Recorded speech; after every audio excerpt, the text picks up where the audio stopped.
So this string review focuses on the strings that my daughter is using, my eldest daughter.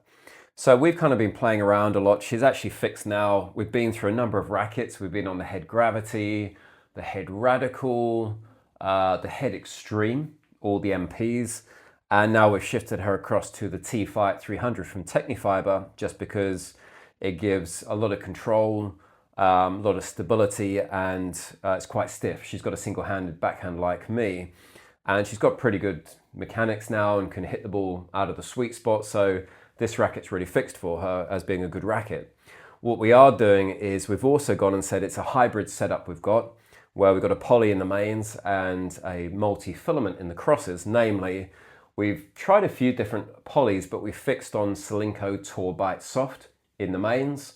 And for the crosses, I've put in Tecnifibre X1 Biphase, just because I've personally used it and it's a very powerful string. Trouble is, we've come to the end of a reel and it is not cheap to buy another one. So cheapskate me, I'm looking around saying, can I replace the X1 Biphase with another multi-filament that is just as good, but cheaper? Yeah, good luck with that. So then in this review, what we're looking at in particular is Solinco Tour-Bite Soft hybrided with Solinco Vanquish. How did that play for my daughter?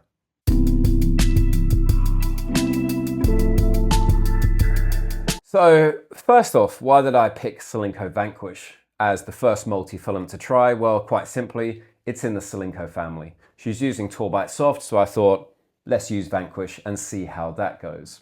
Now, unlike Tecnifibre X1 Biphase, which to be honest, it costs a lot for a reason. This is, you can get it for about £215 a reel. Bear in mind, that's 220 meters as opposed to a 200 meter standard reel, but it's a lot of money.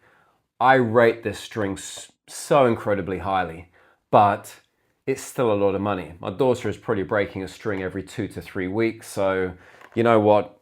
It's still a bit of outlay, and there are plenty of multi-filaments that cost quite a bit less. Take, for example, Solinco Vanquish, which is, you can get a reel for £110, so it's almost half the cost. Well, if that worked, wouldn't that be very nice?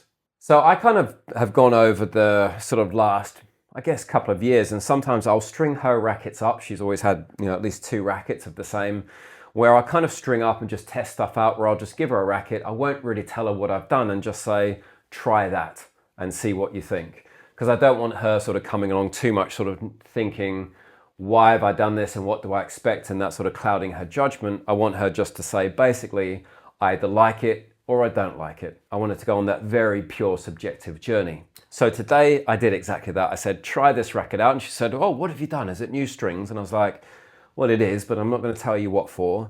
She went out for a hit with this, and to be honest, she said pretty much straight away, I don't like it.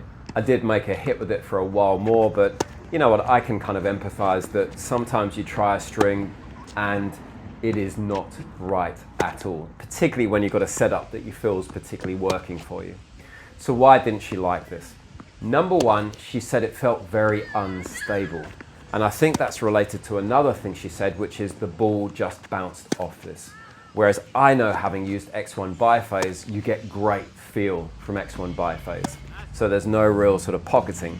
With the Vanquish, it just seemed like it pinged off. She couldn't get control, felt unstable, and she also said it sounds very noisy. Granted, she doesn't use a vibration dampener, just like her dad. We're weirdos. But you know what?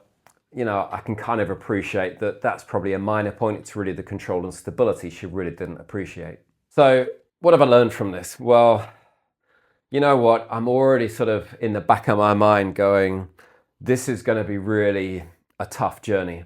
I've gone and given her a premium string, which is premium for a reason. X1 Biphase, I think, is an amazing string.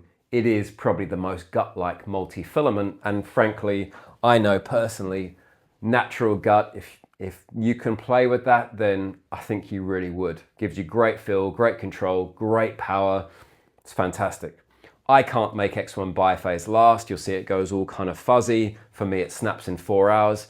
She can make it last for probably 2 to 3 weeks, which probably equates to about 30 to 40 hours. But I'm very conscious of the fact that she's starting to grow.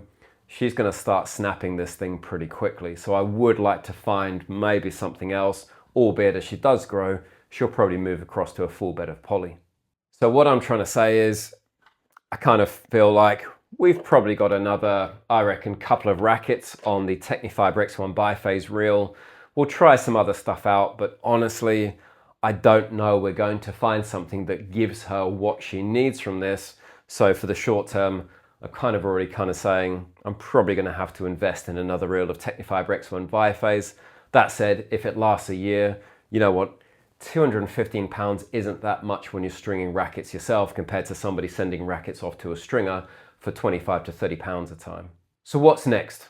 Honestly, I think the next one I'm going to try is Babolat XL and see how that goes. I know friends who use this alongside RPM Blast, so I think this is the natural place to say it's a nice multi-filament. Let's see how that plays. Although this in itself is not that cheap. It's about £160 for a reel, so it's cheaper, but you know what? Still quite a costly string, but let's give it a go. So this is the point where over to you, and actually it's kind of a cry for help. Have you tried multi-filament strings that are as good as X1 Biphase but cost a lot less? You know what? I'm not sure I'm going to get much love here, but love to know your thoughts. Put them in the comments. Happy to try stuff out because at the end of the day, tennis is not a cheap sport. And if we can save but get the quality still, then that's not a bad thing.